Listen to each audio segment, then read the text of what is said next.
재앙에 대해서 함께 말씀을 보고 있는데요. 지난주 다니엘 기도회가 있었기 때문에 목요일 날 새벽 예배를 드렸고, 그리고 토요일 날, 금요일 날, 또 토요일 날 새벽 예배를 드리지 않았기 때문에 오늘 본문은 생명의 삶 토요일 본문을 가지고 함께 은혜를 나누려고 합니다. 여러분들이 잘 알다시피 수료일기에 나오는 10가지 재앙이 있죠. 피, 개, 이파, 악독, 우매, 흑장에서 10가지 앞자를 따서 10가지 재앙이 있죠. 근데 계속 피재앙서부터 이제 오늘 본문 5번째 가축의 재앙이죠. 그리고 6번째 악한 종기의 그 재앙. 그래서 5번째, 6번째 그 재앙이 오늘 본문의 말씀입니다. 근데 5번째 재앙, 가축의 재앙이 1절부터 7절까지, 그리고 8절부터 12절까지 악성 종기에 대한 재앙이겠죠. 1절부터 7절까지 5번째 재앙은 가축에 대한 재앙이라면, 또 6번째 악성 종기의 재앙은 사람에게, 또 동물뿐만 아니라 사람에게까지 일어나는 그런 재앙이에요. 점점 더 그 재앙이 강도가 높아지는 것을 보게 됩니다. 하나님은 동일하게 모세와 아론을 통해서 바로에게 끝까지 꾸준히 2가지 명령을 하십니다. 그래서 1절 하반절에 나와 있는데요. 여호와께서 말씀하시기를 내 백성을 보내라. 그들이 나를 섬길 것이니라. 본문은 아니지만 13절 하반절에도 여호와의 말씀에 내 백성을 보내라. 그들이 나를 섬길 것이니라. 첫째가 무엇이라고요? 내 백성을 섬기라. 2번째가요? 그들이 나를 섬길 것이니라. 그들로 하여금 광야에 나아가서 나를 예배하게 하라. 그것을 허락하라. 라고 바로에게 명령하고 있는 겁니다. 이것은 하나님의 구원하심, 그 구원하심을 다른 백성들에게 알리기 위한 그 아브라함의 그 약속에 뿌리를 두고 있는 거겠죠. 이것은 분명 하나님의 명령입니다. 하지만 우리들이 알고 있듯이 바로는 끝까지 하나님의 말씀을, 하나님의 그 명령을 귀담아 듣지 않습니다. 계속해서 성경을 보면서 제 마음 가운데는 바로의 마음, 예수님의 마음, 나의 마음, 또 마음에 대해서 깊이 묵상하게 되더라고요. 오늘 보면 7절 말씀에 보면 바로의 마음을, 2가지의 마음을 알 수 있을 것 같아요. 우리 화면 보시고요. 7절 말씀 같이 한 목소리로 읽겠습니다. 시작. 바로가 사람을 보내어 본즉 이스라엘의 가축은 하나도 죽지 아니하였더라. 그러나 바로의 마음이 완강하여 백성을 보내지 아니하니라. 아멘. 오늘 본문 7절 말씀에 화면 그대로 내두시고요. 바로의 2가지 마음을 읽어볼 수 있습니다. 첫 번째가 7절 서두예요.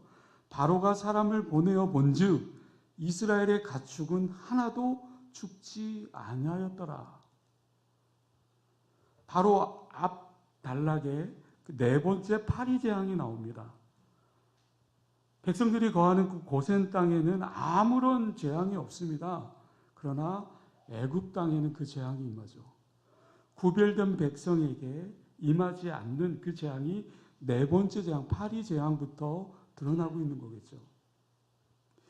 근데 중요한 것은 바로는 지금 무엇을 하고 있는가, 그의 마음을 볼 수가 있어요. 7절 서두에요. 잘 보세요.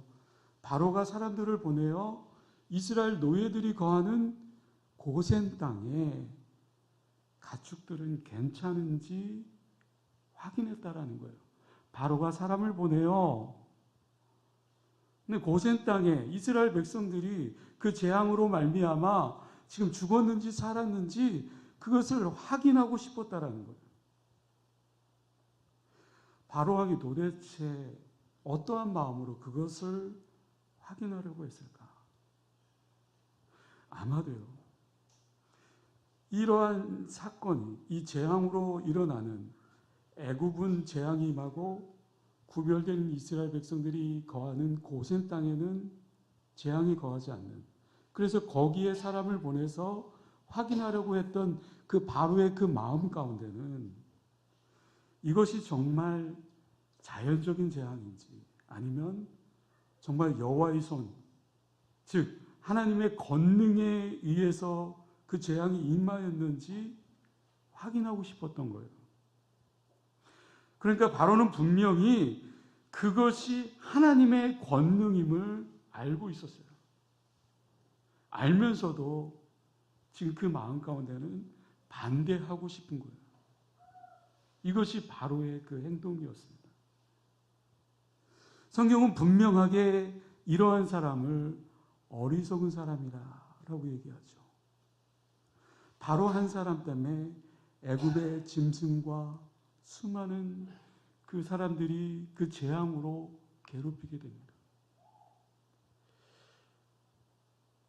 에베소서 4장 18절 말씀인데요. 화면 한번 띄워주시겠어요? 에베소서 4장 18절 말씀 우리 같이 화면 보고 읽겠습니다. 시작. 그들의 총명이 어두워지고 그들 가운데 있는 무지함과 그들의 마음이 굽어짐으로 말미암아 하나님의 생명에서 떠나 있도다. 그들의 마음이 굳어짐으로, 그들의 마음이 딱딱해진 거예요. 메마른 거예요. 하나님의 말씀을 지식적으로 받아들이려고 하고 그 말씀이 정말 살아서 역사하고 그 말씀이 내 말씀으로 받아들이려 하지 않는 굳은 마음, 딱딱한 마음, 그 속에 하나님의 생명에서 떠나 있도다. 바로의 마음이 그런 마음이었다라는 거죠. 전혀 하나님과 상관없는 마음. 두 번째가 7절 후반절 말씀인데요. 우리 7절 후반절 말씀 한번 띄워주시고, 그 후반절 말씀에 그러나 바로의 마음이 완강하여 백성을 보내지 아니하니라. 그러나 바로의 마음이 완강하여 백성을 보내지 아니하니라. 이게 바로의 두 번째 마음이에요. 완강하여, 완강, 예강, 네, 완강하여. NIV 영어 성경에 보니까 완강하여, 어닐린, 그 뜻이 뭐냐면 고집센, 유연성이 없는, 뭐 그런 뜻을 갖고 있습니다. 여러분, 어느 성씨가 가장 고집이 셀까요? 강씨요? 최씨요? 김씨 한번 손 들어보세요. 김씨. 우리 교회는 김씨가 굉장히 많은 것 같아요. 저희 어머니가 김씨였는데요. 고집 세던데요. 김씨라고. 강씨, 누가 강씨라고 얘기했는데 강씨도 만만치 않습니다. 제가 볼 때는 이씨가 가장 성격이 온순한 것 같아요. 이씨 한번 손 들어보세요. 와. 대표적인 성씨가 최씨죠. 최씨의 고집이 최영 장군에 의해서 위례되었다고 합니다. 예, 최영 장군은 고려말 그 장수인데요. 황금 보기를 돌같이 하라. 그 유명한 말을 남겼죠. 이 최영 장군은 조선을 개국한 태조 이성계에 의해서 죽임을 당하게 됩니다. 최영 장군이 죽기 전에 이러한 말을 남겼다고 해요. 내가 평생 탐욕을 가졌으면 내가 죽은 후에 내 무덤에 풀이 날 것이며 그렇지 않다면 풀이 나지 않을 것이다. 그 뒤에 장군의 묘에 풀이 났을까요? 났지 않았을까요? 네, 풀 한 포기도 났지 않았답니다. 그래서 여기서 위대한 말이 최씨가 앉은 자리에 풀 한 포기도 안 났다. 제가 최씨입니다. 채뿔딱이라고도 하더라고요.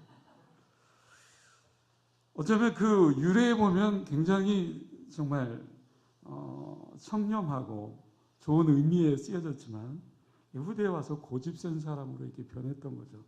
원래 그런 나쁜 의미는 아니었는데 이게 전해지게 되면서 지금은 나쁜 의미로, 조금은 나쁜 의미로 사용되었어요. 우리 가정이 이남 3년대요. 네. 채 씨가 그렇게 고집센지를 요즘 근래에 알게 되었습니다. 네. 가족들 한 사람 한 사람 모두가 다 고집이 세더라고요. 이처럼 바로 왕의 어리석음, 그리고 끝까지 제약된 부분을 고집하는 이 완악함, 오늘 본문 성경을 통해서 우리에게 가르쳐주고 있습니다. 그럼 오늘 본문 1절에서 7절까지 다섯 번째 가축의 재앙과 또 8절부터 12절까지 악성 종기에 대한 그 이야기를 살펴볼 건데요. 먼저 3절 말씀을 제가 읽어드립니다. 여호와의 손이 들에 있는 내 가축 곧 말과 나귀와 낙타와 소와 양에게 더하리니 심한 돌림병이 있을 것이며. 한마디로 말하면 가축에게 돌림병, 전염병이 돌 거랍니다. 이 전염병으로 인해서 애굽 사람들이 그토록 아끼던 가축들이 모두 죽어나게 되는 거였죠. 이 생축들이야말로 애굽 사람들이 가장 중요하게 생각하던 가축들입니다. 여호와의 손이 내 들에 있는 가축들이겠죠. 어쨌든 특히 바로가 열렬한 동물 숭배자였다고 그렇게 얘기를 하는데요. 이 바로 왕이 소를 굉장하게 섬기던 사람이었답니다. 화면 한번 띄워주시겠어요? 지금 어떤 장면인지 보이십니까? 예, 소의 젖을 빨고 있는 장면이에요. 젖을 빨고 있는 사람이 누구냐면 바로 왕. 네. 바로 왕이 그때 그 신이었던 그 소의 그 젖을 먹음으로 자기도 신이 되어질 수 있다. 네, 이 벽화가 그려져 있었다는 거죠. 이처럼 애굽 이 시대의 소는 굉장한 우상 중에 하나였습니다. 애굽의 그 소 중에 황소가 있습니다. 그 중에 대표적인 거에 남성적인 신의 성격을 갖고 있는 그 아피스라는 그 남성적 그 황소, 그리고 여성적 신인 헤도라고 하는 그 황소의 여신이 있습니다. 이 황소의 신들의 그 역할이 뭐냐면요, 그 나라 왕, 그 바로 왕을 지켜준다. 그리고 그 바로 왕이 신이 되어진다라는 그런 역할을 한다고 합니다. 이 황소의 신의 그 영향력이 어떠할까? 이스라엘 백성들이 애굽을 떠납니다. 나중에. 그리고 광야에 이뤘을 때 모세가 하나님을 만나기 위해서 시내산에 오르죠. 그런데 이스라엘 백성들이 그 아래에서 금송아지, 그 금송아지 형상을 만들지 않습니까? 그만큼 그 당시에 이 소는 우상처럼 굉장하게 그들의 삶에 영향을 미쳤습니다. 그들이 가장 믿던 이것에 대해서 하나님이 지금 손을 대시겠다라는 거죠. 이 모든 재앙에 있어서 우리가 한 번쯤은 꼭 생각해 볼 것이 있습니다. 애굽은요, 그 당시에 최대 강국이었습니다. 애굽에 신경을 쓰였던 것은 외적인 침입 정도였을 겁니다. 조그만한. 내 사람들을 통해서 어려움을 당하고 침공해 오는 정도, 그 정도로 약간의 어려움으로 생각했겠죠. 그런데 하나님이 사용하시는 도구들은 모두가 무엇이었습니까? 네, 자연이었습니다. 그렇게 최강국이었던 이 애굽이 정말 어느 작은 나라가 약간의 두려움을 가질 수 있겠지만 하나님께서 지금 이 재앙들을 내림으로 그들은 지금 흔들리고 있습니다. 그런데 하나님이 사용하신 이 재앙의 도구들이 뭐냐면 자연의 그것들이죠. 이 자연의 것들, 하나님이 사용하시는 이 자연의 것들 어떻게 할 방법이 없는 거예요. 인간적으로. 그 당시에 인간이 파리떼나 모기, 이 또는 뭐 전염병 앞에서 무엇을 할 수 있겠습니까? 이것은 분명 하나님의 심판이고 하나님의 역사였습니다. 하나님의 심판 앞에서 우리는 어찌해야 될까? 분명 회개의 자리로 나아가야 되겠죠. 바로 또한 마찬가지입니다. 하나님의 손, 여호와의 손, 하나님의 그 권능 앞에 끝까지 고집을 부리고 있는 거예요. 완강하여 끝까지 고집을 부리고 있는 거예요. 때로는 우리의 삶 속에 이러한 고집이 나에게는 있지는 않은가? 저와 여러분들에게 이러한 고집이 있지는 않은지. 하나님의 심판은 분명히 있습니다.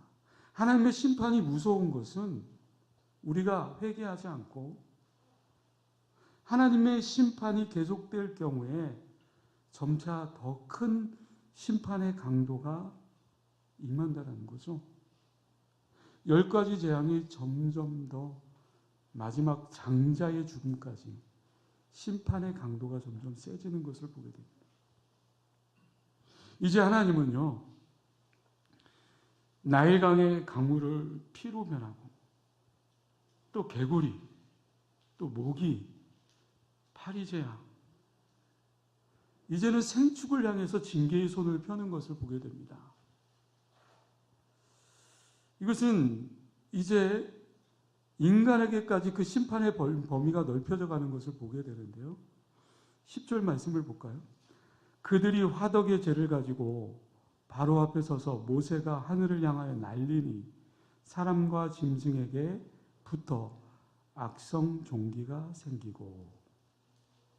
8절에 보면요, 하나님께서는 모세와 아론에게 화덕에서 죄를 두 움큼 가져다가 바로왕 앞에서 하늘을 향하여 뿌리라, 날리라. 이것은 애굽의 제사장들이 그들의 희생제를 가져다가 축복의 표시로, 애굽에서 있었던 축복의 표시를 하기 위해서 그 죄를 공중에 던졌던 관례가 있었습니다.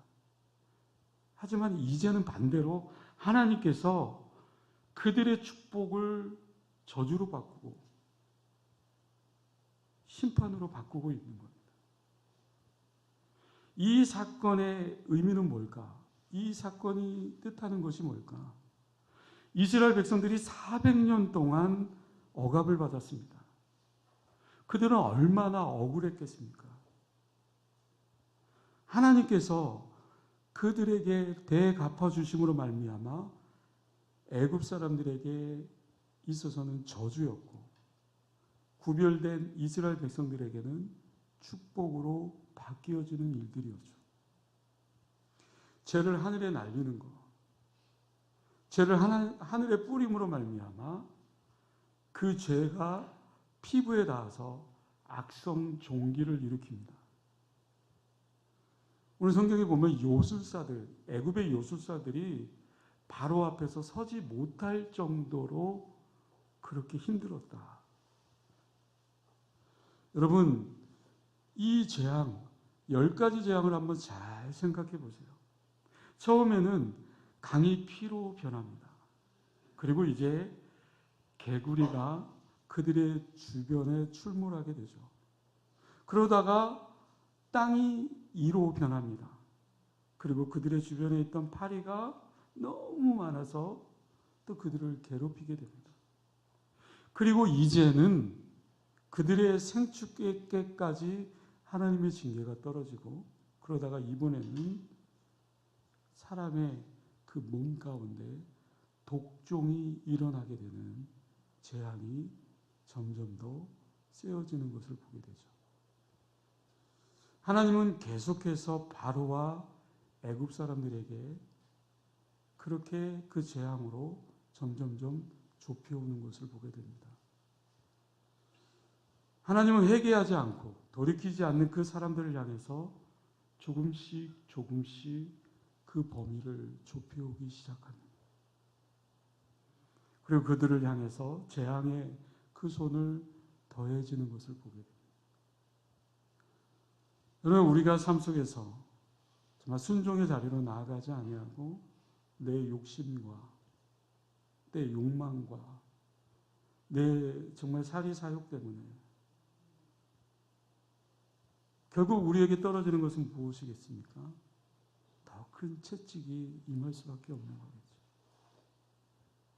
성경에 나와 있는 하나님의 말씀은 어제나 오늘이나 내일이나 동일합니다. 하나님의 말씀은 그대로 이루어졌고 그대로 이루어지며 그대로 이루어질 것입니다. 하나님의 뜻은 분명히 우리를 향해서 선포한 대로 이루어지는 거겠죠. 내가 돌이켜서 고쳐야지 하나님을 고치려고 해서는 절대로 안 됩니다. 지혜가 뭘까? 하지의 지혜가 뭘까?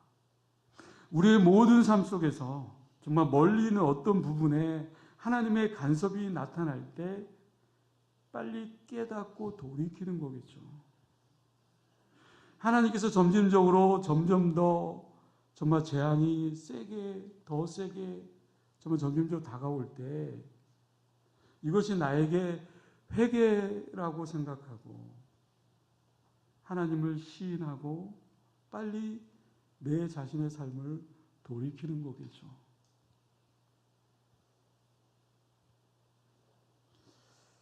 동화책에 나오는 내용입니다. 독수리 한 마리가 나이가라 폭포 쪽으로 떠내려가는 얼음덩이 위에 앉아 있었습니다.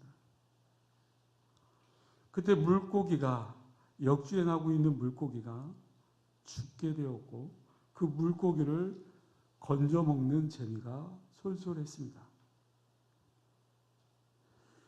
나이가라 폭포에 그 물살을 이기지 못하는 그 물고기들, 바위에 부딪혀서 죽은 그 물고기들, 그 건져 먹는 그 재미로 시간 가는 줄 모르는 이 독수리. 드디어 폭포가 가까이 옵니다. 독수리는 그제서야 날개를 펴고 훌쩍 날아오르려고 합니다. 그런데 그 얼음 위에 발바닥이 붙어서 떨어지지 않는 겁니다. 너무 오랜 시간 동안 얼음덩이 위에 있으면서 얼음과 함께 발이 얼어붙은 거죠.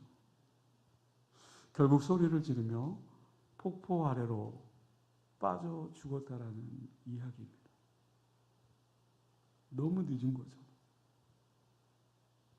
여러분, 우리의 삶 속에 정말 하나님을 앞에 나아가지 못하게 하고 또 예배하지 못하게 하고 가로막는 그런 일들이 있다고 한다면 내 안에 숨어있는 그릇된 죄성들, 내 안에 가지고 있는 욕망과 욕심들, 회개의 자리로 나아가지 않으면 늦어지면 폭포 아래로 떨어지겠죠.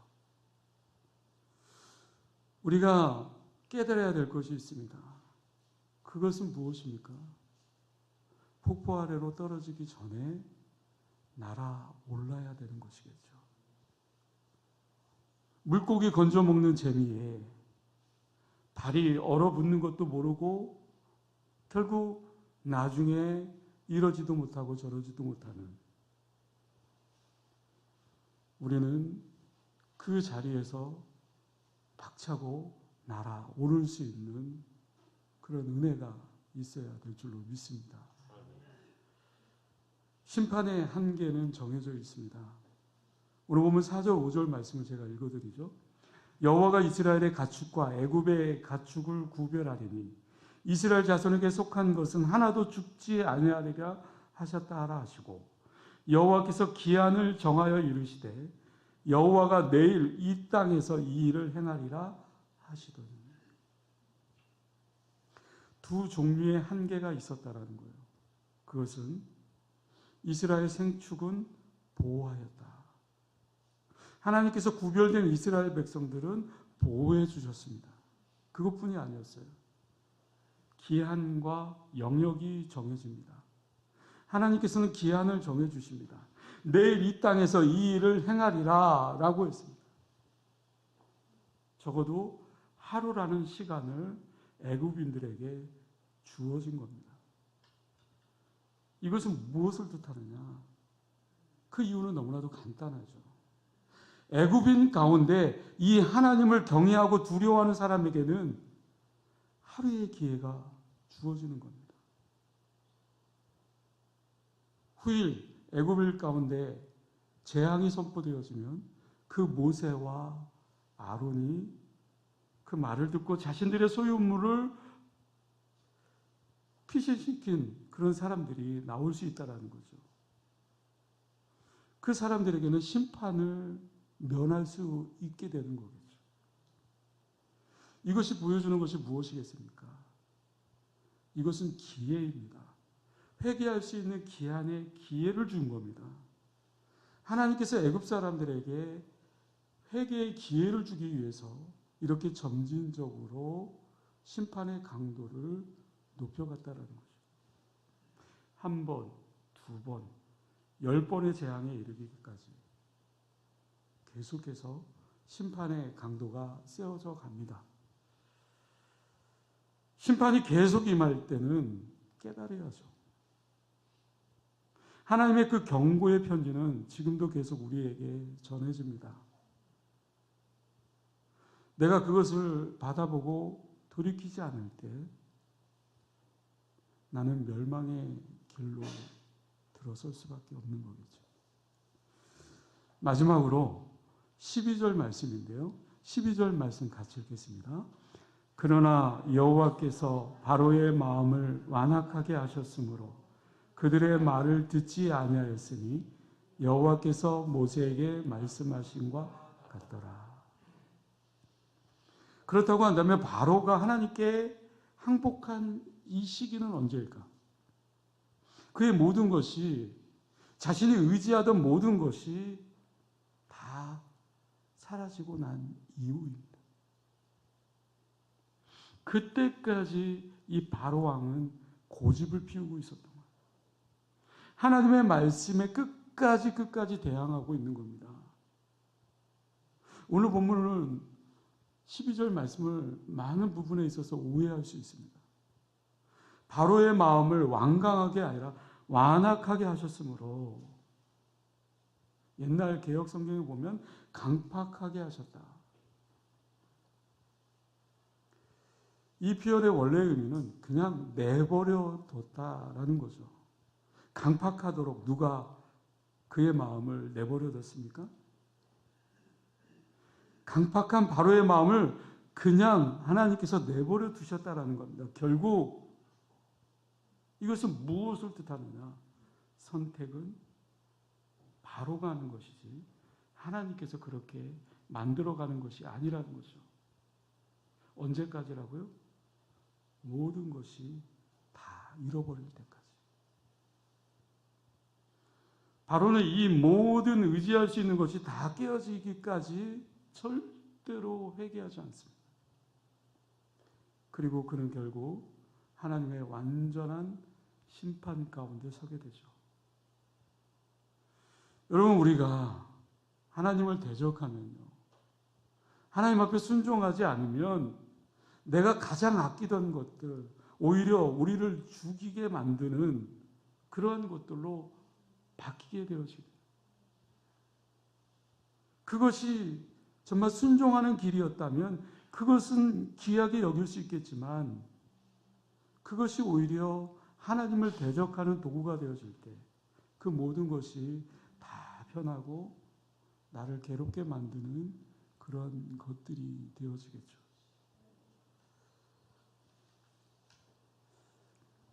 여러분, 가만히 한번 생각해 보십시오. 내 안에 바로와 같이 정말 완강한 고집이 센 그런 것들이 있지는 않은지, 하나님을 오히려 대항하고 하나님을 오히려 깨트리려고 하는 그 죄성이 우리 안에 있지는 않은지.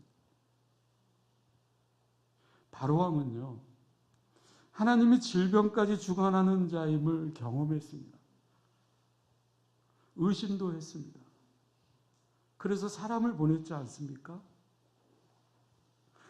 하나님의 그 진리의 그 말씀을 분명히 보고 확인했음에도 불구하고 결국 하나님의 뜻을 받아들이려고 하는 그 믿음이 적었습니다. 그는 어리석은 자로 결국 제약된 길, 종착점인 그 죽음을 향해서 끝까지 달려가고 있는 겁니다. 저는 개인적으로 저와 여러분들이 의도적으로 하나님을 향해 바로처럼 대항하는 자들이 이 자리에 아무도 없다라고 생각합니다. 하지만 저희들에게는 끊임없는 우리의 삶 속에 바로왕처럼 제약된 고집을 움켜쥐고 또 그것을 내려놓지 못하고 버리지 못하는 제약된 부분들이 분명히 있을 겁니다. 하나님은 여러 가지 방법을 통해서 우리에게 그것을 지적하세요. 물론 그것이 하나님과 나만이 아는 그릇된 그 죄악의 습관일지도 모르겠지만 어쩌면 바로왕처럼 어리석은 자처럼 그렇게 고집을 피우고 있지 않은지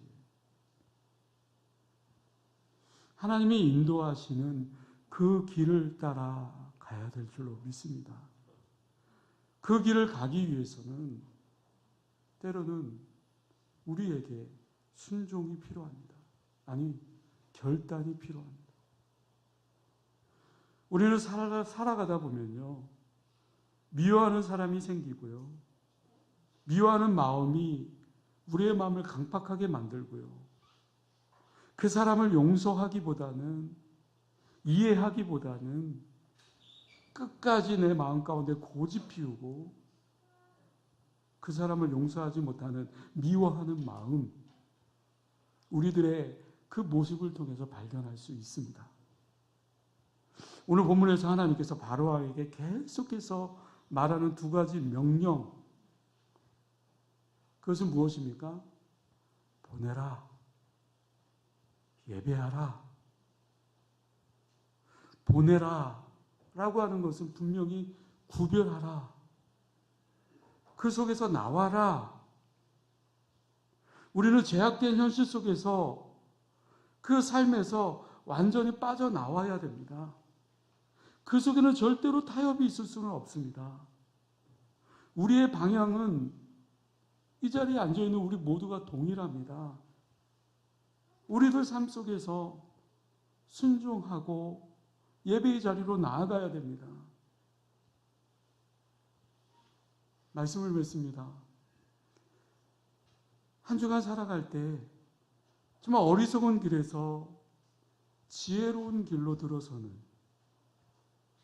그래서 내 고집과 내 그릇된 길에서 구별되어져서 정말 하나님을 예배하고 하나님 앞에 그 욕심과 그릇된 것을 다 내려놓고 하나님의 모습을 닮아가며 또 하나님의 길을, 그 길을 걸어가기를 또 다짐하며 또 가는 그 길이 어리석은 길이 아니요, 그 길은 분명 지혜로운 길일 겁니다. 우리는 누구나가 다 마지막 때를 맞이하게 됩니다. 결국 하나님의 심판은 있습니다. 마지막 하나님의 그 심판의 때 하나님 앞에 어떻게 서 있을 것인가? 그것은 오늘의 삶 속에 정말 내가 어리석은 자, 고집 피우고 욕심 부리고 그릇된 길에서 벗어나 하나님만을 예배하고 하나님 앞에 나아가는 자들이 복된 길이요, 그 길이 지혜로운 길일 겁니다. 바라기는 우리 모두가 하나님 앞에서 정말 하나님을 예배하는 자로서 아름답게 서 있는 저와 여러분들이 될 수 있기를 주님의 이름으로 간절히 축원합니다. 기도하겠습니다. 은혜로우신 아버지 하나님, 바로왕은 하나님의 그 재앙을 통해서 경험했습니다. 의심도 하면서 오늘 본문에 나와 있는 것처럼 사람을 보냅니다. 그 모든 진리를 확인했음에도 불구하고 그 고집을 꺾지 못하고 내려놓지 못하고 하나님의 뜻을 받아들이려고 하지 않는 어리석음이 그 안에 있었습니다. 때론 우리의 삶 속에 그런 어리석음, 바보 같은 고집 피우는 그런 그릇된 모습이 있지는 않은지요. 하나님께서 모세를 통해서 계속해서 원하시는 것은 구별된 이스라엘 백성들을 보내라. 그리고 광야에서 예배하라.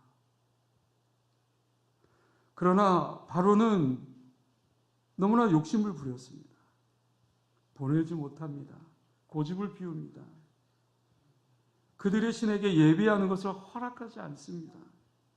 결국 하나님의 심판이 코앞으로 다다르게 되었음을 또 보게 됩니다. 우리의 삶 속에 진정 어느 곳에 있든지 우리가 하나님을 예배하는 자로 서게 하여 주시옵소서. 내 안에 고집이 있다면 그 고집을 피우기보다는 하나님의 인도하심 따라 그 길을 따라 나아가는 자로서 또 한 주간 승리하는 복된 삶을 살아갈 수 있도록 주님 도와주시옵소서. 감사드리오며 예수님의 이름으로 기도드리옵나이다. 아멘. 축도하고 모든 예배를 마치도록 하겠습니다. 이제는 우리 주 예수 그리스도의 은혜와 아버지 하나님의 그 크신 사랑하심과